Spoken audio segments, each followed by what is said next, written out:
It is Brad Lee back again with another edition of Dropping Bombs. Today in the studio, folks, or not in the studio, but via camera in my studios. I've got the best treat for you on the planet. This guy's getting media attention left and right, briefly, because they'll take his ass down every time he shows up somewhere. So I said, man, I got to get a piece of Dr. Rashid Buttar. Welcome, doctor. Thanks, Brad. I appreciate you having me. Man, dude, it's my pleasure and it's my honor. I've been listening to your videos. Obviously, they get taken down quite frequently off of YouTube and Facebook and the various social media platforms. And, you know, I've listened to all of them, or I don't know about all of them because I'm not aware. I don't know how many you've done, but I've listened to quite a few. And I'm wondering, why are they taking you down? You're not saying anything crazy. Like I see two girls in a cup. I see flat earthers, I see aliens and all these conspiracy theorists all over YouTube, all over Facebook. But then when I see your content, it's not that crazy, but they take you down. Why do you think that is?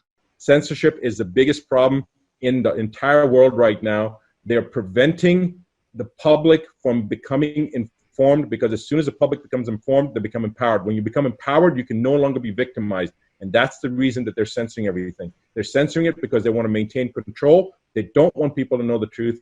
And I think that the reason they're censoring me more than everybody else is because, look, I don't have an agenda. You can't buy me. I'm not running for election. You know, I like kind of you said before we got in there, you don't give a crap. Okay, if there's one person on this planet that doesn't give a crap more than you, Brad, it's me. And that's nice. Because my kids are the most important thing in my life. And if this agenda that they've got comes to fruition, my kids won't have kids, and I don't even know if my kids will be able to survive, or your kids or anybody else's kids. This is the most serious thing that has ever been, that the human species has ever faced in recorded history. You know, this goes back thousands of years. It's been misinformation upon misinformation. It's always been divide and conquer. It's Democrat against Republican. It's black against white. It's, you know, Muslim against Jew. It's Christian against Muslim. It's everything that they can do to create division. Even within Islam, you've got Sunni against Shiite. Within Christianity, you got Catholics against Protestants.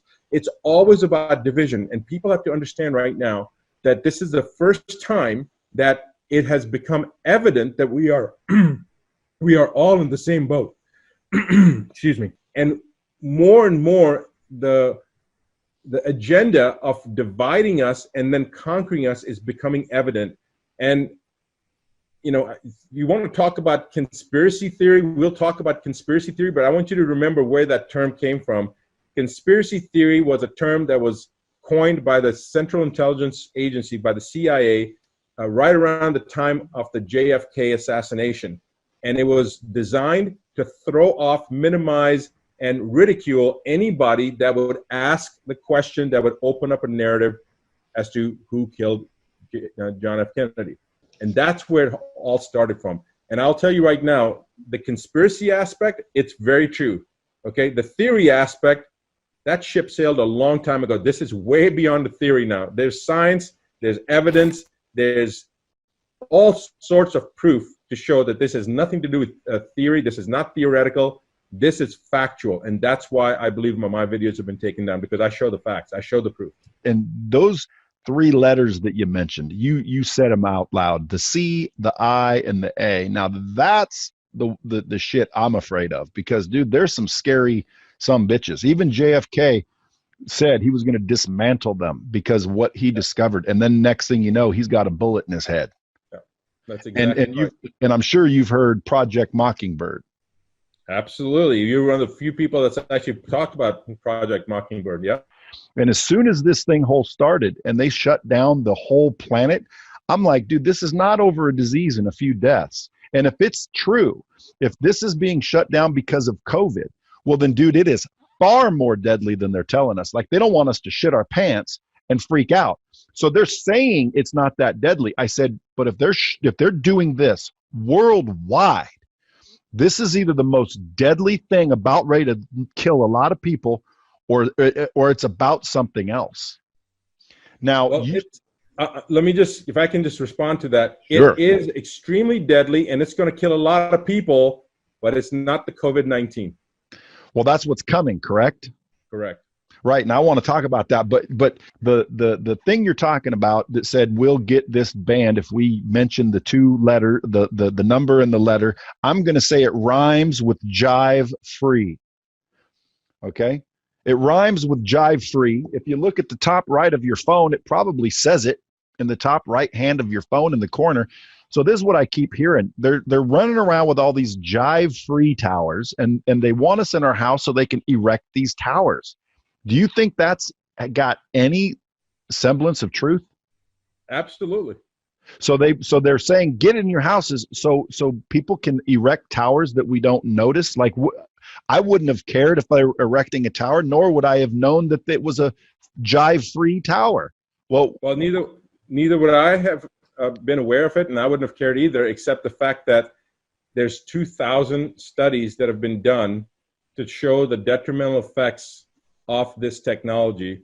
And the technology itself has been talked about for a number of years, but it hasn't been rolled out. Even the stuff that's here in the States, when you see it on your phone, it's not it's more a marketing component. They haven't really started rolling out this on a mass scale. They did in Wuhan, they did in Italy, they did in Iran. They have some of this in New York, they have some of this in California, they have some of it in fragmented areas, but they haven't rolled it all out. In fact, in Wuhan, they only had 2,000 of the 13,000 or 14,000, however many towers they had. They only had 2,000 of those towers that were turned on, and they turned them on in December of 2019. Now, lest anybody misunderstands, there's some people that are out there saying that this technology caused COVID-19. No, it didn't cause it. But think of this as a three-pronged stool, all right? You've got an issue of toxicity. You've got an issue of change in the radio frequency electromagnetic fields that are being generated, which is what this technology falls under. And then you've got a previous history of what's been done to people over the last decade under the pretense of public safety. And when you put those three things together, it's the perfect storm. It's like having the eggs, the flour, and the milk to make the cake. All right. If you don't have the milk, or you don't have the flour, you don't have the eggs, you can maybe make something, but it's not going to be that destructive. But you have all three, it's extremely, extremely deadly. And then what they're going to be doing, rolling out, it's going to be basically this issue that's causing the problem. And then they're going to use, the more people as they get sick, they're going to use the pretense of, oh my God, the second wave of COVID-19 coming, which they're already talking about. I mean, guys, we can't predict the market, right, for the next day or two, but they're telling us what virus is going to come out and when it's going to come out. And Dr. Fauci came out in 2017 and said that there's going to be a surprise pandemic in this presidency. And now they're talking about the second wave coming. I know that they know that there's a second wave coming. And I know it's not because their crystal ball is really shined up well. It's because they planned it. It's being orchestrated and it's being executed. Actually, from a evil standpoint, this is a brilliant strategy. If it wasn't so evil, I would be very impressed. But it is very evil, and I don't use the word evil loosely. Okay, I'm not a person that says things are good or bad. I say that's a matter of how you interpret it. Something that happens to somebody that's bad, well, there's always a good lining there. There's always a silver lining there. Brad, this thing is evil to the point that it makes Hitler looked like an innocent little child. It is evil. So let's pretend right now that all of that is accurate and it is deadly and it is going to kill a lot of people if this jive-free network gets erected successfully. What makes they invincible to the same thing? Like, in other words, why would we? Like, in other words, if I knew something was going to kill my neighbors, what makes me not have to deal with the same magnetic waves as everybody else? And first of all, who is they, do you think? I think it's part and parcel of the puppet masters that control Fauci and probably control Gates, even though Gates is the front man. And, this again comes back into areas that I am not that well versed in. There are many other people that have talked to me about it. I don't know how much of that is factual or not, because again, that's not my area of study. I haven't looked into that as extensively. There's a lot of interesting things. I do know that Bill Gates is a eugenist. He's believed in population control. He's been known and publicly recorded as talking about depopulation, the need for depopulation through vaccinations. His track record of the vaccines and what he's done with vaccines is it's like unbelievably atrocious. There's so many thousands of lawsuits against him in other countries, you know, India being one of them, massive number of lawsuits, the number of people in Africa that he has maimed firsthand. It's unbelievable. Yeah, he's over there testing. He's over there testing vaccines, from what they say. Well, he's also rolled out vaccine schedules in these other countries over the last 10 years, again, under the pretense of public safety, and has caused more mayhem and more chaos than Hitler did, just him alone. And, yeah, well, his computer system's done the same thing. It's got viruses. Exactly. He couldn't keep viruses out of the Windows. What specialty or education or knowledge base does he has that he thinks he can keep viruses out of the human system?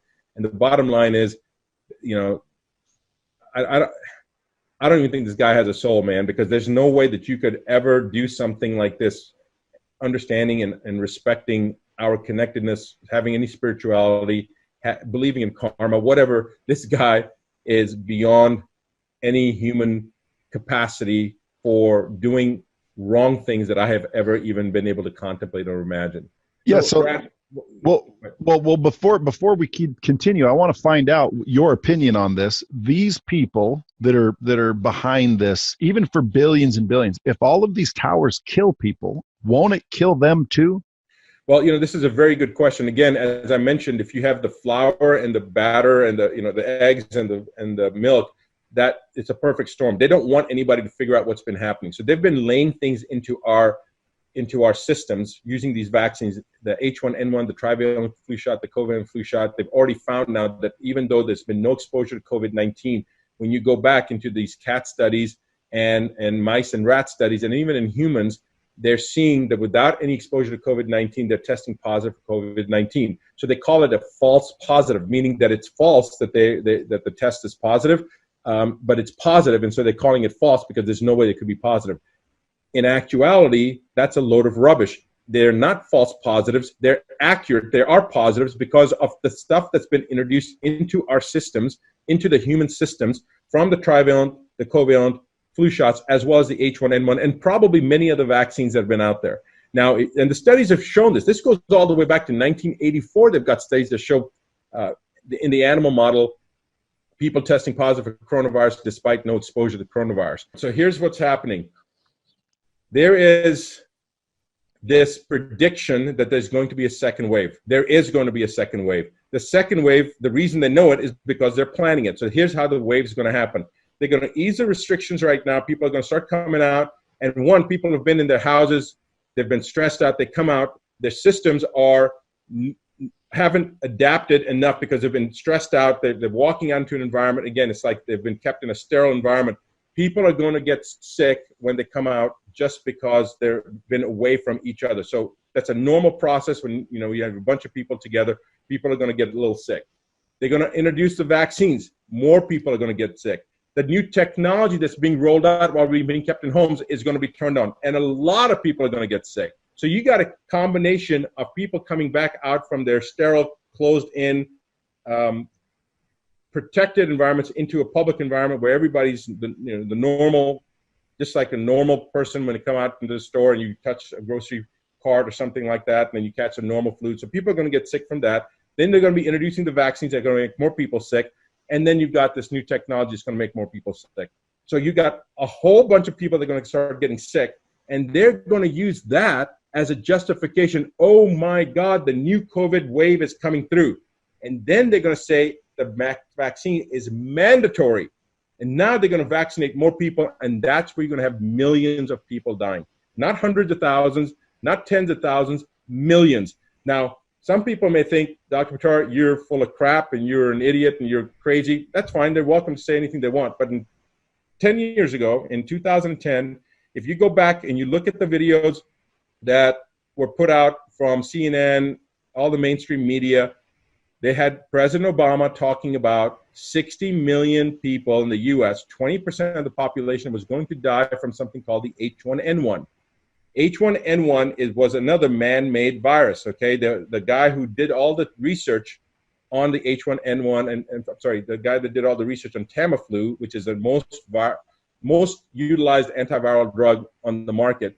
He's a researcher from Australia. I forget his name, but he put out a video, and he was talking about the H1N1. H1N1 is basically part of the bird flu, swine flu, etc. When you start looking at the H1N1, there's a Eurasian strain of the swine flu, and there's an America strain from the swine flu, North and South America. They have never crossed. He showed an electron microscopy slide that showed the H1N1 having components both of the Eurasian strain and the America strain, and it was like a perfect surgical incision, okay? It was like a perfect, precise cut. And he was hemming and hawing about how this occurs, because you could tell that he was trying to say that this is man-made. And he didn't come out and say it's man-made. He said, this just doesn't occur naturally. Well, it doesn't occur naturally, because there's no such thing with a surgical precision of a cut where you take two different viruses and put them together. It was structured that way.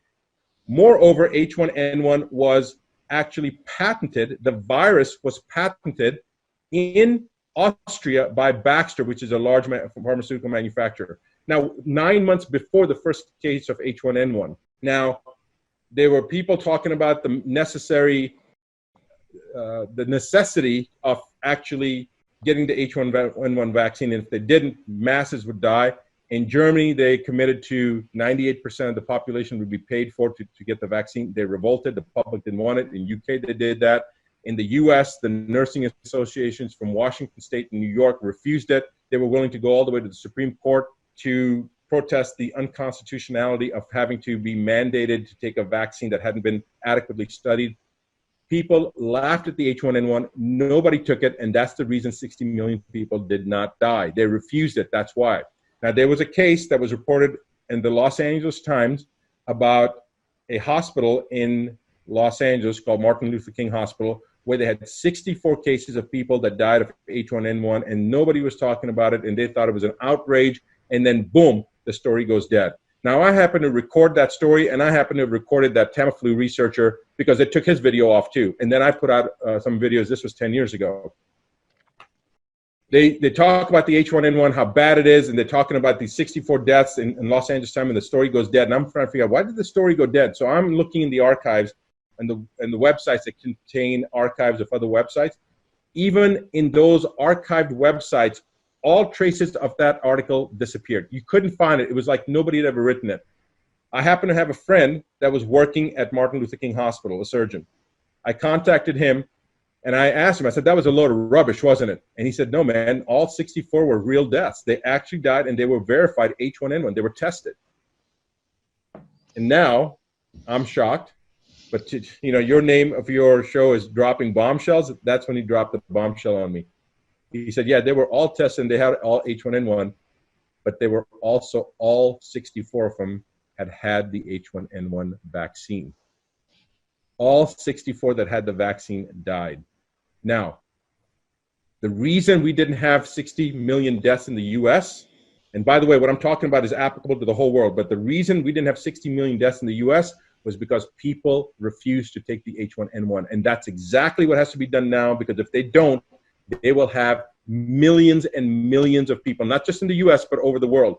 And I'm not kidding you. I believe that if this agenda goes through, there will be billions of people that will die, because their agenda, Gates's agenda, his eugenic agenda, is that the world cannot sustain a population over 500 million, that 1 out of 15 people should be surviving, 14 out of 15 need to be eliminated. 7.7 billion people on this planet right now, and they want less than a billion, half a billion people, which means 1 out of 15 would be surviving, 14 out of 15 would be eliminated. So, you know, I know people are going to think that this is way too much for people to handle, but I want to explain to you how they're going to do this. So now we come back after the second wave hits, that they're going to, under false pretense, say it's COVID-19, but it's not going to be COVID-19. It's going to be the rollout of this technology that people are going to be exposed to, which is coming to a much greater extent. Remember, in Wuhan, they turned on these towers in December, and that's when people started dropping. They've been introducing this stuff into children. When I said this stuff, various types of poisons we don't even know about, into our children, into us. For people that have been taking the flu shot, I haven't had a flu shot since 1992. I refuse to. But for people that have had this, they're going to be susceptible. All these people that are supposedly dying of COVID-19 all over the world, I want to know how many of them had the trivalent flu shot, covalent flu shot, and the H1N1 shot. That's what I want to know. Of course, they're not going to put that data out, because if they do, it's going to be a clear pattern. 99%, I predict, would have had those shots. Okay, quick question. If we've already gotten the shots, like my children, how do we get it out? Is there any way to get this shit out of us? The stuff that I know that's in the body, like nickel and formaldehyde and mercury, yes, we know how to take that out, and we've been taking that kind of stuff out for many years. There are other things like the DNA adducts and such. There are things that can be done to neutralize them. About getting them out, I don't know.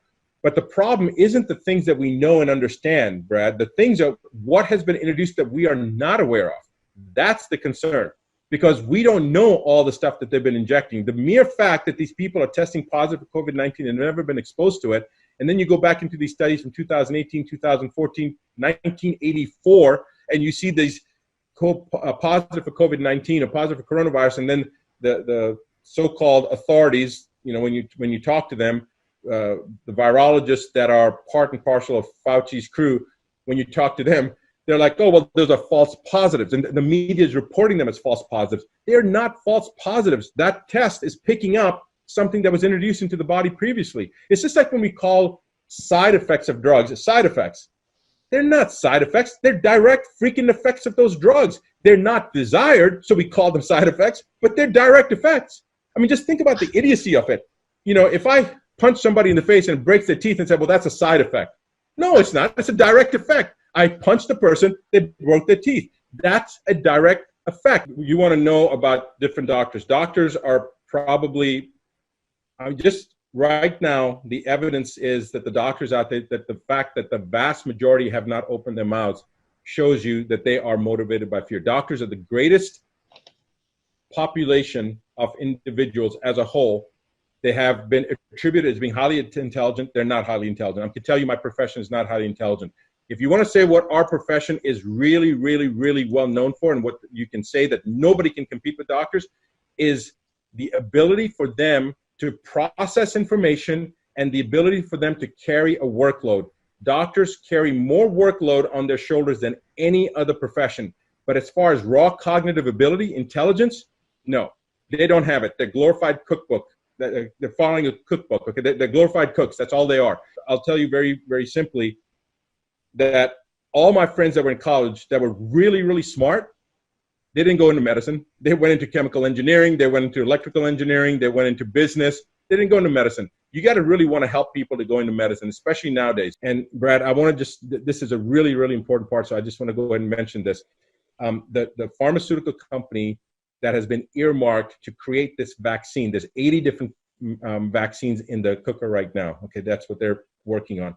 But the one that was, there's a company called Moderna. CNN covered this, and Robert F. Kennedy was talking to me and a couple of other people about this.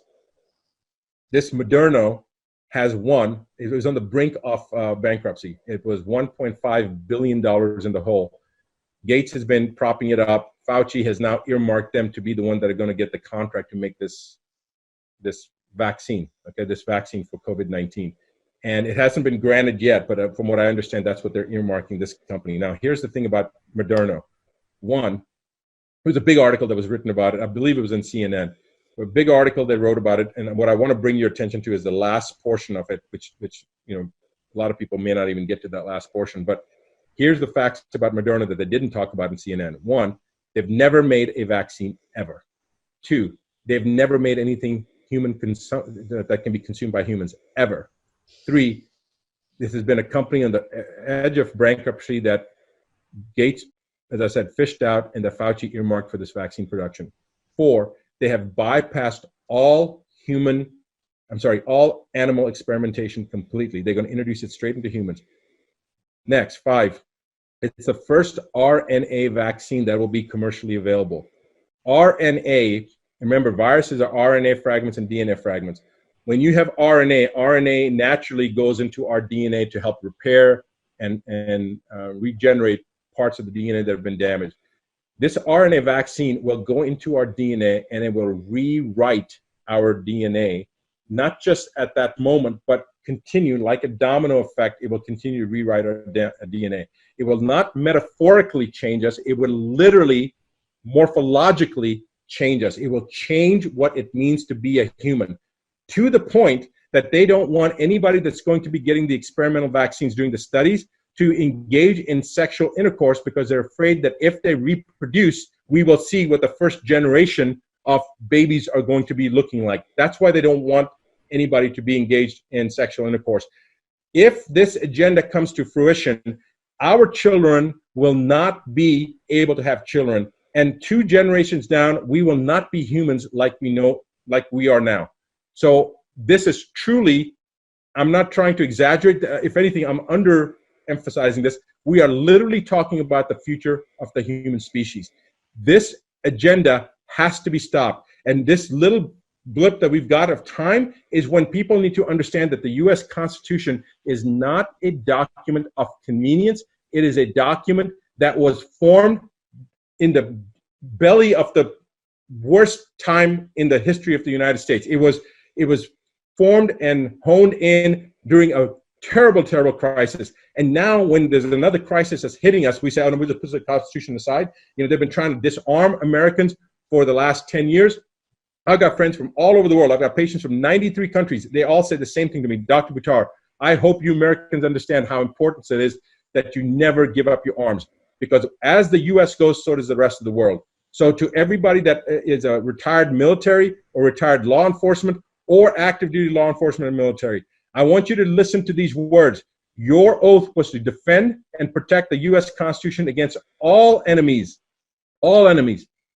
foreign and domestic. So remember that oath that you take. Don't give up your uniform. Wear that uniform with pride and look to your right and to your left and tell your fellow soldiers and fellow law enforcement, educate them, help them become aware, share those videos, have them come to Brad, to your link or to any links that explain this.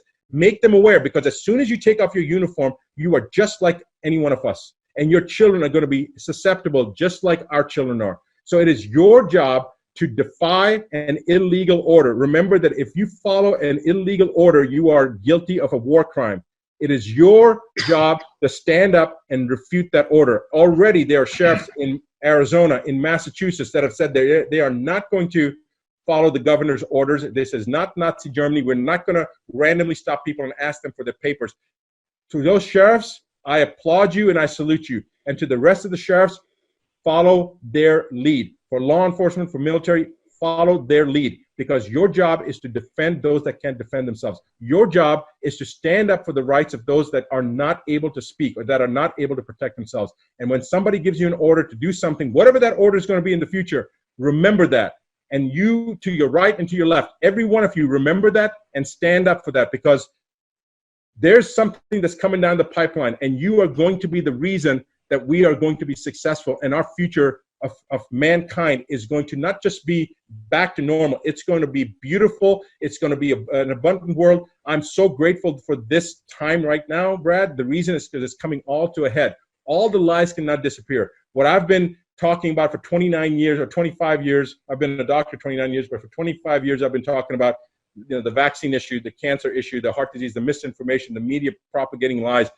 It's all coming to a head. It's everything. Over 20 years ago at a conference, I said, and I've probably said it at least a half a dozen times since then, that if there was ever going to be another civil war in our country, it would be over the issue of vaccination. And now I see it happening. I never envisioned it was going to be over this vaccination issue. I thought it was going to be about childhood vaccinations, but I think this is what's coming. And we can prevent that by people becoming informed, empowered with knowledge, because once you're informed and once you're empowered with knowledge, you regain your autonomy and you can never be victimized. They can't take advantage of you.